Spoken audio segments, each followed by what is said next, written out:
¿Qué tal, Así Angélica? que la tenemos a Angélica ahí. Buenos días, ¿cómo ¿Qué tal? estás? Acá Buenos Ezequiel días. Orlando te saluda. Buenos días a ustedes. En primer lugar, gracias por el espacio. ¿Se me escucha bien ahí? Perfecto. Secretaria Bien. General de ATEN, ¿cómo están los trabajadores de la educación en Neuquén en este momento? Sí, en primer lugar decirte que soy secretaria general de ATEN Capital, De ATEN una de Capital, las sí. seccionales de la provincia de Neuquén. Estamos mal los docentes, como están mal el conjunto de los trabajadores. O sea, no es que estamos mal los docentes de Neuquén, estamos mal los de Neuquén, los de Chaco, los de Entre Ríos, los de provincia de Buenos Aires, los de la capital federal. La docencia está sufriendo, digamos, un ataque muy grande. El ataque muy parecido al que estamos sufriendo todos es la pulverización de los salarios, las economías de nuestros hogares que están diezmadas, la pérdida de puestos de trabajo, que quizás nosotros no la vivimos tan de cerca como otros trabajadores y trabajadoras, y sí, digamos, un ataque concreto a la escuela pública, con esta digamos, disputa que tiene el gobierno nacional junto con los gobernadores de transformar a la educación como un servicio esencial. Y nosotros allí decimos que cuando se habla de declarar la educación como un servicio, no solo se ataca el derecho a huelga, sino que se pretende pulverizar lo poco que queda de la escuela pública. Claro. Y en este sentido, digamos, nos parece importante plantear que determinar que la educación sea un servicio quiere decir que es una mercancía que se compra y que se vende. Y que en tal sentido, digamos, se va a avanzar muy rápidamente en la privatización del sistema. Ahí tu compañero decía que hizo la escuela acá. En Neuquén Sí. tenemos una situación que es casi anómala, te podría decir. Solo el 15% de la matrícula estudiantil va a escuelas privadas. Acá el grueso de la educación es educación pública, porque hemos luchado mucho por defenderla y Claro. porque junto con la comunidad, digamos, establecemos que la educación es un derecho y que el Estado y los estados tienen que poner el presupuesto necesario para que se desarrolle.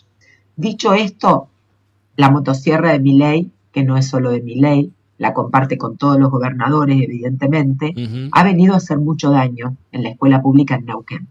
El gobierno, una semana antes del receso escolar, determinó que se trate de manera express una ley en la legislatura que aprobaron que plantea, digamos, el cambio de nuestras condiciones laborales, atacando el régimen de licencias y particularmente a las suplentes y a los suplentes que nunca podrán hacer uso de las mismas porque nunca van a poder cumplir los 4 meses en un cargo, tal cual lo estipula la ley. Claro. Entonces, ante esa situación, que es un ataque generado por el gobierno, comenzó un plan de lucha que ha tenido paros de 48, de 72 horas todas las semanas.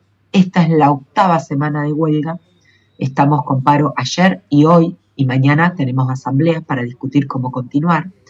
En este marco hemos presentado una medida cautelar y un pedido a la justicia de que determinen la inconstitucionalidad de esa ley y estamos a la espera de una respuesta.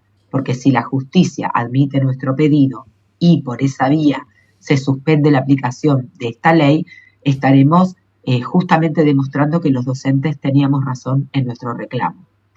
Y por otro lado, digamos, estamos planteando la necesidad en nuestro plan de lucha de que el aumento de la partida para refrigerio sea realmente considerable, porque hoy el gobierno destina por día por chico 140 pesos, o sea, lo que alcanza para comprar un chupetín, ¿verdad? En Claro. una comunidad que tiene mucho hambre. Neuquén, no porque esté Vaca Muerta quiere decir que la gente la pasa mejor. No, Acá en Vaca Muerta la pasan mejor los que se llevan todo el petróleo. No, que esté los Vaca que se Muerta la allá llevan. significa que los costos de vida son más altos.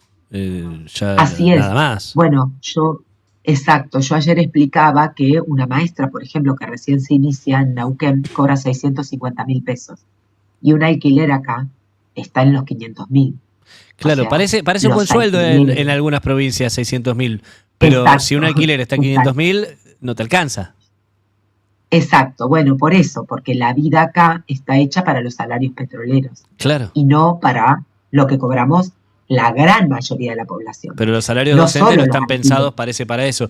Recién comentábamos con el ministro de Transporte de la provincia que Axel Kicillof presentó en todos estos meses, en realidad a principio de año, un recurso ante la Corte Suprema por la quita del FONID, que fue a todo el país eso. Es parte del aporte que le hacía Nación a los salarios de los docentes de todas las provincias.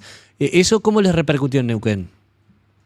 Sí, acá en realidad con el conflicto que tuvimos a principio de año logramos que el gobierno ponga esa suma y que no se nos quite de nuestros salarios. Entonces la provincia, Que digamos, el gobierno provincial asumió, se haga cargo. exacto, asumió el compromiso de hacerse cargo y de seguir pagándolo. E incluso en la provincia de Neuquén hemos logrado que ese monto del FONID no solo lo cobremos quienes estamos en actividad, sino que también lo cobren nuestros compañeros y compañeras jubilados. Claro. Y producto de nuestra lucha también el gobierno accedió a poner la plata si el gobierno nacional no la ponía. Por supuesto que también rechazamos que el gobierno nacional cada vez ponga menos en educación, ¿verdad? Lo que hay que discutir acá, cómo el Estado nacional se hace cargo verdaderamente de tener un presupuesto para educación y de ser parte de los costos que significa la educación en cada una de las provincias.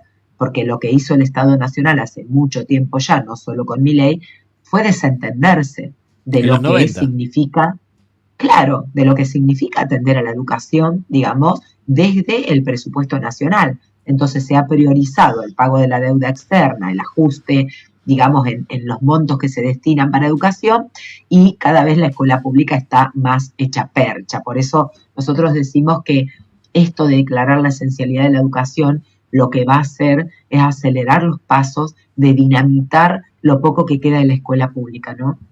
Y otro de los aspectos Claro. que, digamos, contienen nuestras demandas y nuestro conflicto, así como queremos que aumente ese monto de partidas, porque no alcanza para nada, de refrigerio, también queremos que arreglen las escuelas. En la primera etapa del año, en el primer semestre, hubo alrededor de 30 escuelas que perdieron 60 días de clase. No hubo paro.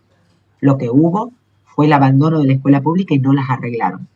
Y acá tenemos historia como tienen en provincia de Buenos Aires, cuando explotó aquella, aquella escuela y que se llevó la vida de Rubén y de Sandra. Sí, durante ¿Se el gobierno de recuerdan? Vidal. Bueno, exacto. Acá en Neuquén lo que ocurrió fue que la explosión de una escuela también muy cerca de el corazón de Vaca Muerta, explotó un calefactor y se incendió la escuela. Se llevó la vida de Mónica, una maestra que era su primer año, su primer trabajo.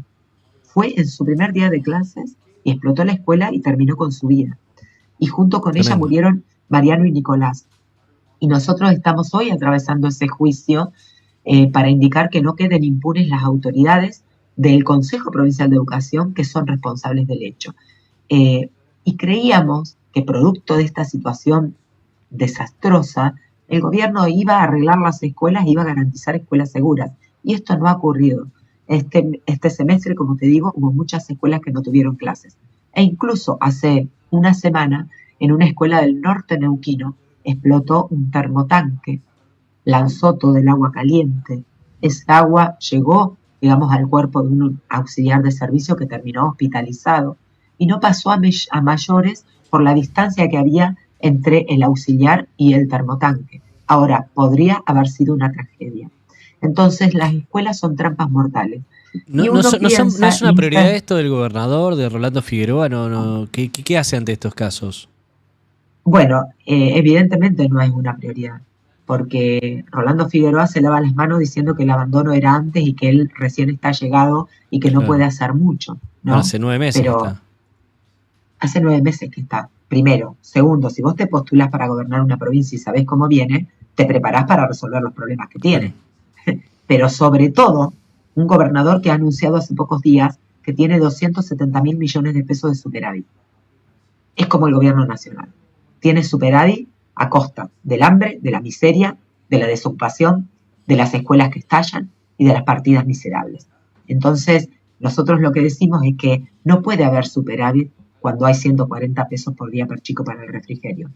No puede haber superávit cuando las escuelas nos estallan en la cara. Y No, no claro. puede haber superávit con leyes que ataquen las conquistas laborales y que cambien digamos, nuestras condiciones, imponiendo condiciones leoninas, ¿no? Aquí tenemos que discutir si hay ausentismo, sí lo hay. ¿Es grande? Sí es grande el ausentismo, pero hay que atacar las causas. Y las causas del ausentismo son las condiciones laborales tremendas que tenemos. Si una maestra tuviese un solo turno y con ese cargo le alcanza para vivir, el ausentismo se disminuiría a su mínima expresión. Sí, claro. Y eso es lo que no quieren atacar. Las dudas sobre la calidad educativa cada vez que se ponen en cuestionamiento tienen que ver muchas veces con el salario. Porque si tenés que tener 4 trabajos o más y trabajar por fuera de la escuela también para poder llegar a fin de mes, no podés darle la misma dedicación que si pudieras tener un solo trabajo y nada más, ¿no? Eso se entiende perfectamente. No, es una situación que se replica en cada provincia, además, esto, Angélica, se replica en cada provincia, sí, lamentablemente. Por eso yo te decía que la docencia está mal en todo el país y que lamentamos profundamente que la CETERA, que es la organización madre que nuclea a todos los sindicatos de base, no haya convocado a un plan de lucha nacional, porque está pasando un ajuste muy grande sobre los salarios, sobre las jubilaciones y sobre la escuela pública. No pueden los sindicatos mirar para otro lado. Hay que organizar a la clase trabajadora para enfrentar este ajuste. Yo recién escuchaba el aumento de las tarifas. Acá, digamos, allá ustedes pagan 400 y pico de pasaje. Acá ya está casi a 900 pesos. ¿A cuánto? Entonces, 900 pesos. Claro, y tiene que ver con esto que decíamos en la nota anterior. El gobierno nacional eliminó el fondo compensador para las tarifas de transporte del interior. Entonces... Exacto. Pero ahora elimina, digamos, el subsidio para las empresas, ¿verdad? Pero lo pagamos nosotros. O sea, que en realidad, digamos, siempre el beneficiado es el empresario, es el grande, y siempre los perjudicados somos los de abajo. Porque vos fíjate que ahora con el tarifazo, nosotros acá en Neuquén, no solo nos aumentaron los pasajes tremendamente, a llegar casi a 1.000 pesos, sino que además nos cobran, cada vez que vamos a cargar nafta o combustible a nuestros vehículos, nos cobran un impuesto para seguir poniendo subsidio en el transporte, y que cada vez sale más caro. Entonces realmente el ajuste y el ataque es muy grande. Y tenemos que estar a esa altura, y así de grande tiene que ser la respuesta de los trabajadores. Yo, la verdad que vi con mucho desagrado y mucha tristeza el otro día la represión a los jubilados y jubiladas. Y pensaba entre mí, ¿qué pasaría que esos jubilados, digamos, si tuviesen acompañamiento de todos nosotros, ¿no? Otro sería el cantar. Y tenemos que entender que todos vamos hacia ese lado y que cuando lleguemos muchos quizás ya no haya jubilación. Entonces defender hoy a los jubilados nuestros, defender los derechos, es tener una acción en defensa propia. Y los dirigentes, reitero, no pueden mirar para otro lado. Tienen que convocar a la continuidad de la lucha que habíamos emprendido a principio de año. Porque cada vez que convocaron, estuvimos en la calle. Bien. Gracias, Angélica, por este contacto y un abrazo enorme para todos los docentes. Gracias a ustedes por el espacio. Un abrazo grande. Adiós. Angélica Laguna, secretaria general de Aten Capital.